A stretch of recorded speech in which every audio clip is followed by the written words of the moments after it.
내 인생 내 뜻대로 산다라는 책의 저자인 심리학자 웨인 다이어라는 사람이 있는데, 이 사람이 사람들은 무엇을 걱정하는지를 조사하였습니다. 다음과 같습니다. 자녀에 대한 걱정, 건강에 대한 걱정, 죽음에 대한 걱정, 직업을 잃을지도 모른다는 걱정, 돈 문제에 대한 걱정, 질병에 대한 걱정, 배우자가 행복해야 할 텐데 하는 걱정, 불의의 사고에 대한 걱정, 자신이 그릇된 행동을 하지 않을까 하는 걱정, 남들이 자기를 뭐라 할지 타인의 평가와 시선에 대한 걱정, 몸무게에 대한 걱정, 천당 가지 못할까 하는 걱정, 늙는 것에 대한 걱정, 딸이 늦게 들어올 때의 걱정, 사랑하는 사람과 연락이 끊어지면 어떡하나 하는 걱정. 이렇게 걱정을 하다가 마지막으로 하는 걱정이 하나가 있답니다. 뭘까요? 걱정할 게 없으니 이제는 뭘 걱정하지 하는 걱정이랍니다. 내 이야기 비슷한데 라는 것도 있죠. 그런데 말이죠, 이렇게 살아가는 사람에게 과연 평강이 있을까요? 일반적으로 사람들은 하루에 6만 가지의 생각을 한답니다. 그런데 그 6만 가지의 생각 중에 94%, 5만 6천 가지의 생각은 실제로 일어나지도 않는 그런 걱정거리라고 합니다. 그럼에도 우리들은 언제나 근심하며 걱정하며 살아갑니다. 일어나지도 않을 일을 일어나면 어쩌지 하면서 생걱정을 하며 살아갑니다. 그럴 필요가 있겠습니까? 성경에 기록되어 있는 감사에 대한 말씀 중에 대표적인 말씀이 바로 이거죠. 범사에 감사하라. 무슨 뜻일까요? 감사할 이유를 알기에 감사하라는 게 아닙니다. 이건 말이죠, 무조건 감사하라는 겁니다. 왜요? 거기에 뭔가가 있기 때문입니다. 넬슨 만델라 아마 다 아실 겁니다. 2013년 12월 5일 95세로 세상을 떠난 인류의 어른이라고 할 수 있는 남아공의 첫 번째 흑인 대통령. 그는 극심한 인종차별 시절에 백인 정부에 의해서 무려 26년간을 감옥살이를 합니다.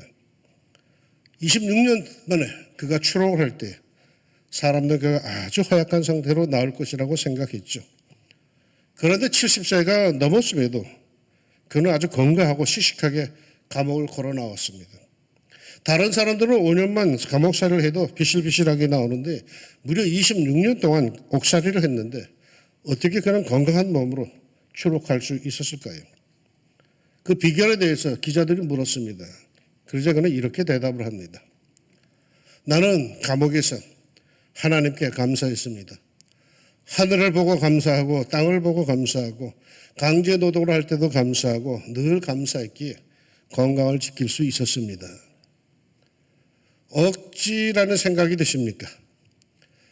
그런데 말이죠, 감옥에서 억울하다고 씩씩거리며 혈압이 오르고 분이 나서 잠이 안 오고 먹는 것도 소화가 안 되고 입에는 담지 못할 욕설과 마음에는 자기를 가둔 이를 향한 저주가 가득하여서 자신의 몸과 마음과 영혼까지 아프게 하는 것과 이렇게 억지로라도 감사하여 몸과 마음, 영혼까지 평온한 상태를 유지하는 것, 어느 것이 더 지혜롭습니까? 어떤 일을 만나든지 먼저 감사하는 사람에게는 감사 못할 것이 없고 감사 안 하는 사람에게는 감사할 것이 없습니다. 말씀에 순종하여 무조건 감사부터 하고 봅시다. 그 감사가 또 다른 감사를 낳을 것입니다. 낳기 전까지는 모르죠. 어떤 놈인지. 낳아봐야 아는 건데 그건 어떻게 낳느냐. 범사에 감사할 때 그 다음 감사가 태어나는 겁니다. 무슨 일을 만나든지 무엇보다 먼저 그래 이것도 감사하지 해보세요. 그러면 또 다른 감사할 것들이 그 뒤를 이어서 나타납니다. 좀 어리석게 보여도 감사, 좀 어색해도 감사. 감사가 축복의 키입니다. 감사가 또 다른 감사를 낳고 감사가 더욱 풍성한 삶을 우리에게 선사합니다. 2022년 이제 상반기가 지나갑니다. 6월 마지막 주일입니다. 다음 주부터는 새롭게 하반부가 시작되죠. 그런데 지난 시간들, 상반기 시간들을 어떻게 보내셨습니까? 혹시 불평과 불만으로 보내지는 않으셨습니까? 불평은 불평을 낳고 불만은 불만을 낳습니다. 지난 시간들 불평과 불만으로만 보냈다면 여러분의 하반기는 기다릴 것도 없습니다. 역시 불평과 불만의 열매들이 가득할 겁니다. 매사에 모든 것이 마음에 안 들 겁니다. 모든 것이 염려거리가 될 겁니다. 무엇을 하든지 여러분은 불안할 겁니다. 그렇지만 이제 절반이 지났을 뿐입니다. 열심히 가던 길을 잠시 멈춰 봅시다. 그리고 한번 생각해 봅시다. 윌리엄 헨리 데이비스라고 하는 시인의 시 중에 이런 시구가, 아름다운 시구가 하나가 있습니다. 근심에 가득 차 가던 길 멈춰서서 잠시 주위를 바라다볼 틈도 없다면 얼마나 슬픈 인생일까.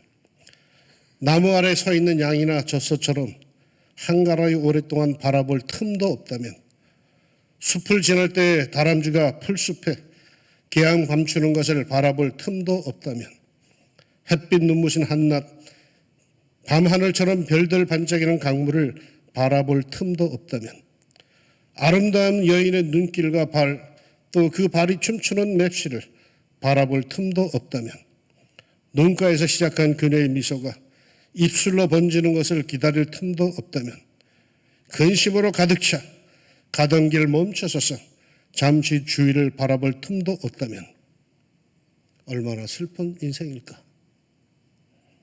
이런 인생이라면 아무리 바쁘게 산들 얼마나 슬프겠습니까. 멈춥시다.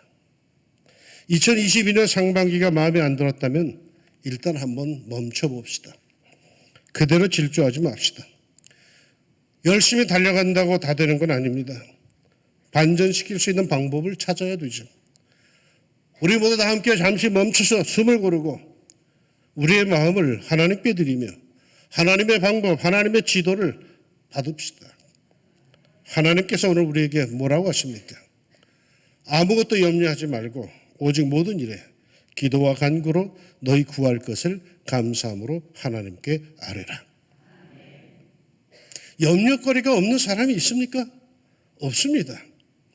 염려거리가 왜 없겠습니까? 염려거리가 없는 이는 이미 죽은 사람입니다. 산 사람에게는 언제나 염려거리가 찾아듭니다.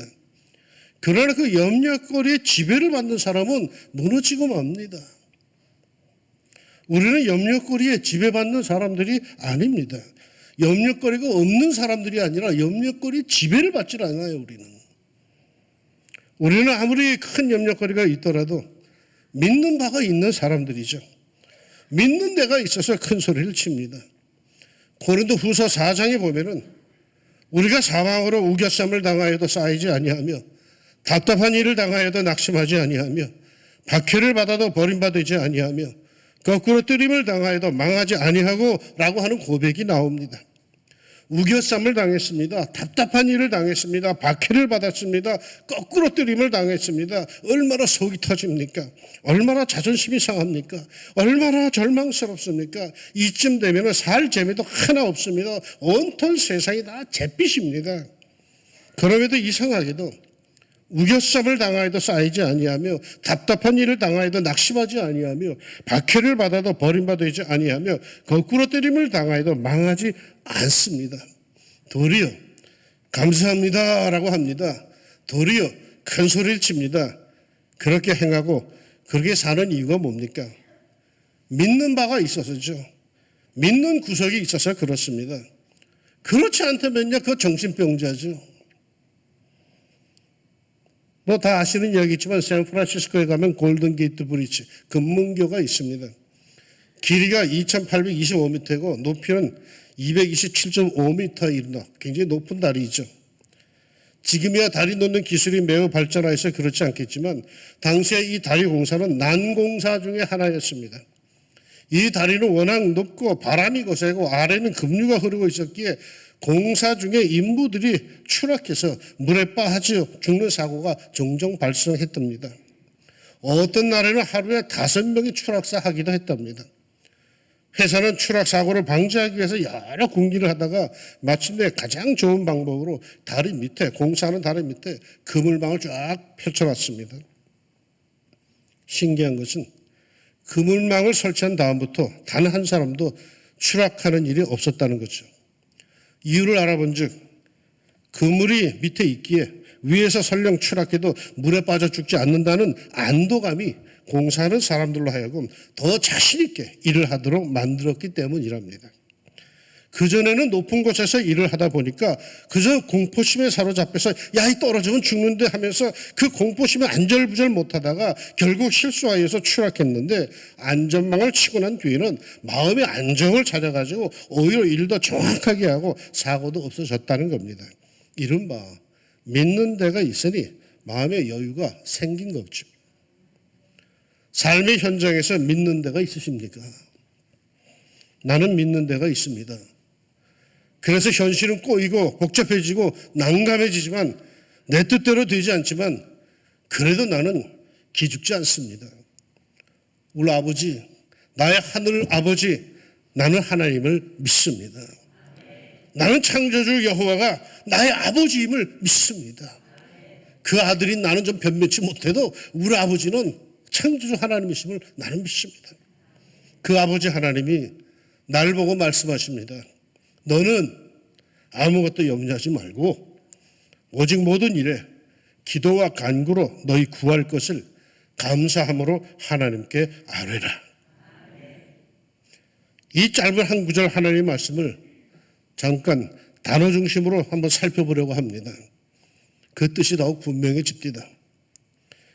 너는 아무것도 염려하지 말고, 이 염려라고 하는 단어는 메립나오라고 하는 단어입니다. 이 메립나오는 막연한 불안함과 걱정이 아닙니다. 발생하지 않은 일에 대한 불안도 아닙니다. 쓸데없는 염려가 아닙니다. 이 메립나오라는 단어는 어떠한 일에 구체적으로 직면하여서 걱정하는 것을 뜻하는 단어입니다. 이른바 사업을 하다가 부딪히는 구체적인 염려거리입니다. 야, 이거 계약을 해야 되는데 하는 계약 청사를 앞두고 하는 그런 구체적인 염려거리죠. 시험을 앞두고 야, 시험 잘 봐야 되는데 떨어지면 안 되는데 라고 하는 바로 그러한 염려입니다. 발등에 떨어진 물로 쩔쩔매는 그런 염려이죠. 아, 몸에 이상이 느껴져가지고 야, 이게 뭔 것 같다라고 하는 이런 갈등도, 이런 염려, 그런 것이죠. 즉 걱정할 수밖에 없는 상황에서의 염려, 그걸 메립나오라고 합니다. 염려할 수밖에 없는 상황이 벌어진 상황에서 메립나오 하지 말아라, 염려하지 말아라 하는 그런 말씀입니다. 이어지는 오직 모든 일에 기도와 간구로 해서 이 기도는 프로시케라고 하는 단어인데 그건 일반적인 기도를 뜻합니다. 그런데 재밌는 단어가 그 다음 단어 간구예요. 간구는 데메시스라고 하는데 부족한 것, 결핍된 것이 있어서, 즉 아쉬운 게 있어가지고 부르짖는 겁니다. 그런데 이 데메시스, 이 단어는 말이죠, 독특하게도 성경에 아무에게나 쓰질 않아요. 하나님께 드리는 기도에만 이 데메시스라는 단어가 쓰였어요. 그러니까 부족하고 아쉬운 게 있어 지금. 그러면 사람들을 찾아다니면서 서럽고 아쉬운 소리 하지 말고 하나님께 나아가서 부르짖으라는 거예요. 밤새 철야 기도라도 하라는 거예요. 괜히 돈 걱정하면서 필요하다, 이거 필요하다 그러게 하기보다도 하나님께 나가서 데메시스 간구하라는, 부르짖으라는 거예요. 너 아쉬운 게 있잖아. 아, 그런데도 왜 안 나와? 하는 그런 뜻이에요. 너희 구할 것을, 여기에 구하다는 아이테마라고 하는 단어인데요, 이건 구체적인 내용을 뜻하는 거래요. 구체적으로 구하라는 겁니다. 아시지요가 아니라 어떻게 했으면 좋겠다고 그 간구의 내용을 말하라는 거예요. 구체적으로 자기의 소망을 정직하게 아뢰라는 거예요. 그런데 어떻게 아뢰까요? 울며 불며, 애절하게, 처량하게, 비참하게, 뭐 그래도 되지만은 오늘 말씀은요, 감사함으로 아뢰랍니다. 오늘은 피부에 와 닿지도 않는 헬라어를 자주 사용해서 죄송합니다만은 이해를 돕기 위한 것이니 이해해 주시기 바랍니다. 뭐 그렇다고 제가 헬라어를 잘한다는 건 아니죠. 저도 책 찾아본 겁니다. 감사함으로 하라는데 이 감사함으로라는 단어는 유카리스티아라고 합니다. 이 유카리스티아는 감사라는 단어로 번역은 되는데 그 감사의 의미가 뭐냐면은 말로 하는 게 아니래요. 말로 하는 게 아니라. 감사합니다. 이게 아니래요. 이 유카리스티아는 정말 자신이 감사하고 있다는 태도로 말이야. 자신의 감사함을 보여주는 그 표현, 행동으로 하나님께 감사하라는 것이랍니다. 입으로는 감사합니다, 감사합니다 하면서도 그의 삶의 태도를 보면 저거 감사하는 거 아니에요. 저 걔 입 빨는 소리 하는 거야. 그런 감사하지 말래요. 그 삶을 보니까 정말 하나님께 감사하는 삶의 태도가 있기 때문에 저 사람 좀 하나님께 감사하고 있구나 느낄 수 있는 그런 감사를 드리래요. 그러면 아뢰라 하고 했는데 아뢰라는 말의 뜻은 뭘까요? 그너리조라는 단어인데요. 하나님께서 아시도록 하라는 그런 뜻이랍니다. 내게 필요한 것이 있음을, 내게 근심거리가 생겼음을 하나님이 아시도록 하라는 겁니다. 그것도 어떤 자세로? 감사함으로. 감사하는 태도로 내가 하나님께 감사함을 갖고 있음을 드러내주는 편 행동으로 하나님께 내 염려거리, 내 근심거리를 알려드리라는 겁니다. 염려거리가 가득할 때, 염려할 수밖에 없는 상황에서 내 아버지가 내게 하시는 말씀, 너는 아무것도 염려하지 말고 오직 모든 일에 기도와 간구로 너희 구할 것을 감사함으로 하나님께 아뢰라. 막연한 걱정거리를 두고 하는 말이 아니에요. 지금 발등에 불이 떨어지는 이 상황에 하시는 말씀이에요. 염려할 수밖에 없는데 염려하지 말랍니다. 그래서 나는 이상한 사람같이 보이지만 아버지의 말을 더 신뢰하기에 나는 염려하지 않습니다. 대신 기도와 간구에 몰두하되 구체적으로 그리고 감사하는 태도로 감사를 표현하며 내 아버지 하나님께 아뢰입니다. 이렇게 하면 무슨 일이 벌어지는지 아십니까? 하나님께서 일하십니다. 성경의 가르침에 의하면 이 세상에는 말이죠. 내가 할 일이 있고 하나님이 하실 일이 있어요. 내가 할 일은 염려하지 말고 기도와 간구를 감사함으로 하나님께 아뢰라입니다. 그런데 종종 우리는 내가 할 일은 하지 않고 하나님이 하실 일을 참견하고 있어. 이거 하실까? 어쩔까? 내가 할 일을 내가 해야 된다는 거예요. 내가 할 일 내가 하면 그 다음에 하나님이 하실 일을 하신다는 거예요. 이제 하나님이 일을 하시는데 어떤 일을 하실까요? 그리하면 모든 지각에 뛰어난 하나님의 평강이 그리스도 예수 안에서 너희 마음과 생각을 지키시리라. 모든 지각에 뛰어난 이 뜻은 뭘까요? 다 아신다는 뜻이겠죠. 하나님이 이미 다 아십니다. 아닌 척하지만 이미 다 아십니다. 나에 대해서 모르시는 게 없습니다. 다 아십니다. 정말 곤란하고 난처한 이 현실의 해결책까지도 하나님은 다 아십니다. 그러기에 그런 하나님을 의지하는 사람, 감사함으로 기도하는 사람에게는 하나님의 평강이 임합니다. 하나님의 평강, 모든 것이 다 제자리를 잡고 모든 것이 다 균형과 조화, 하모니를 이루는 그 지극한 평강, 예수님께서 말씀하신 대로 평안을 너희에게 끼치노니 곧 나의 평안을 너희에게 주노라. 내가 너희에게 주는 것은 세상이 주는 것 같지 아니하니라. 너는 마음에 근심하지도 말고 두려워하지도 말라. 이 예수님의 평강이 우리에게 임할 줄로 믿습니다. 누구에게나 다요? 아닙니다. 그리스도 예수 안에 머무는 사람들에게입니다. 예수님을 영접하고 믿고 신뢰하는 사람들에게 그 평강의 역사가 이루어집니다. 예수님은 나를 배신하지 않습니다. 예수님은 나를 실망시키지 않습니다. 예수님은 자기에게 기대오는 모든 사람들을 다 받아주시고 은혜를 주십니다. 그래서 결국은 우리의 마음과 생각을 지키십니다. 흔들리지 않게 하시고 불안해하지 않도록 붙드시며 우리의 생각이 우리의 마음의 옳았음을 입증해 주십니다. 그러니 이제 어떻게 살아야 할까요? 감사하며 삽시다. 감사하는 사람들에게 앞길이 보장됩니다.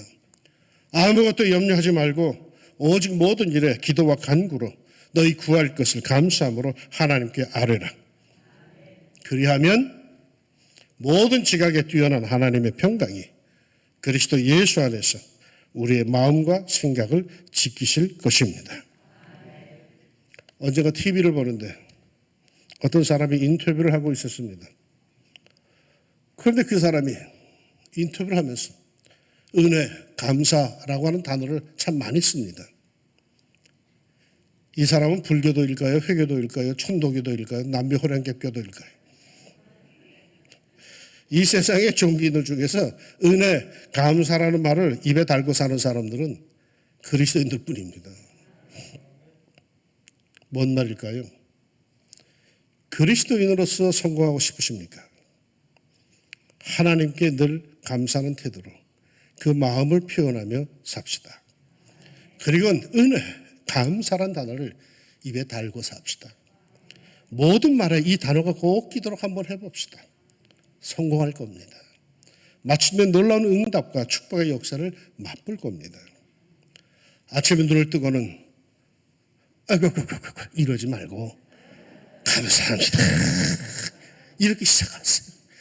나이 드니까 자꾸 아이고 하는 소리가 자꾸 나오는데 그렇지 마라. 감사합니다. 감사합니다. 뭔지는 모르겠지만 감사합니다.